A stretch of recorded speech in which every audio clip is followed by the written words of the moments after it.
So one of the treatment options for plexiform neurofibromas is an attempt at surgical removal. And there are some plexiform neurofibromas that are well encapsulated and are approachable in the sense that we think we can remove essentially the whole tumor or the majority of the tumor. And in some cases, we will attempt a total resection. However, the majority of the time, these tumors are so complicated and they interact with surrounding organs and with the nervous system in such a way that total removal really isn't possible, in which case debulking is an option.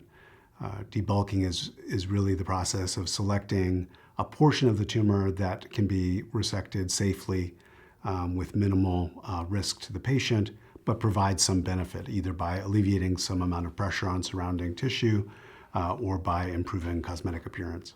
There are a number of factors that contribute to whether or not a tumor can be resected completely or debulked. One is location.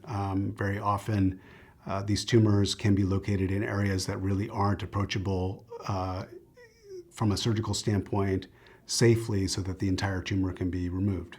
For instance, if there's a plexiform neurofibroma that involves the face, it may involve the facial nerve as well as the internal carotid artery, and the risk to those structures is such that it really isn't feasible to resect those tumors. However, if a tumor is more discrete, isolated from other vital structures, those tumors may be easier to approach surgically, and therefore we might approach them earlier than we would ones that are more difficult areas to reach safely. The risk of resecting a plexiform neurofibroma is based on several factors. One is that many of these tumors have highly complex vascular systems. These tumors can have both arterial and venous components, and resection can sometimes lead to bleeding that can be difficult to manage. In addition to the risk of bleeding, there's also significant risk to neurologic function. These tumors grow within nerves, and the axons are often splayed out throughout the tumor. And so resection of the tumor almost always necessitates sacrifice of some portion of a nerve. So depending on where the tumor is and which nerve is impacted, it can result in some amount of neurologic dysfunction. So for instance, if a sciatic nerve tumor is resected, it's possible to lose function of the leg below the sciatic nerve. Or for a more superficial tumor on the chest, you might lose just sensation to that area of skin. So the amount of nerve injury really depends both on the location, which nerve it arises from, as well as how the tumor is associated with that specific nerve. For enlarging, painful, and otherwise symptomatic plexiform neurofibromas, surgical resection is usually the first option for treatment in these patients. And for tumors that are accessible and amenable to surgical resection, using a laser or electric cautery is really at the discretion of the surgeon who's doing the operation.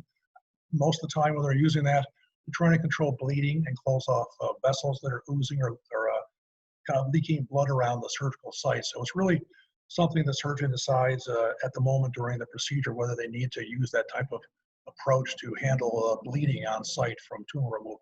In terms of the role of radiation therapy or chemotherapy, again, as a general rule, most specialists with NF would not recommend using radiation therapy as a routine treatment option.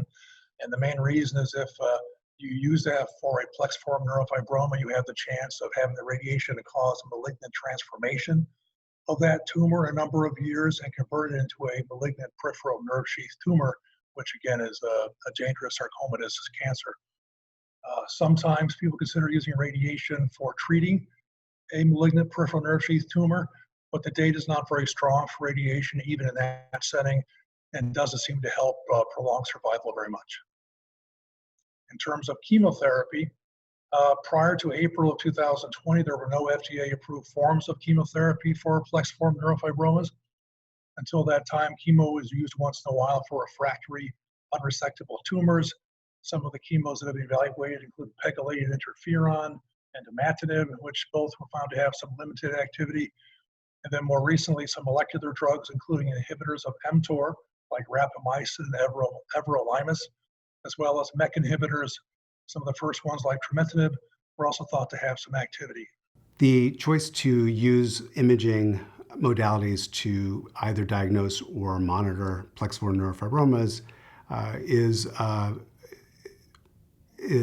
up to the clinician. There aren't specific guidelines at the moment for how best to diagnose and monitor these tumors. There is some thought that there might be benefit to doing whole body MRI for patients with neurofibromatosis type 1 to identify neurofibromas before they become symptomatic, but there is not yet consensus about whether or not that is worthwhile.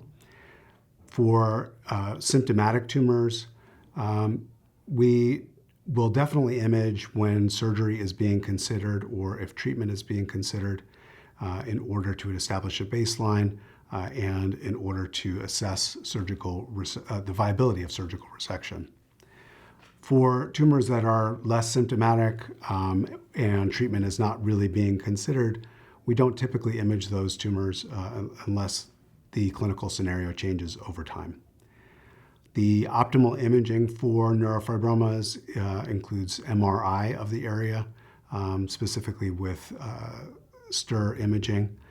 Contrast can be helpful as well.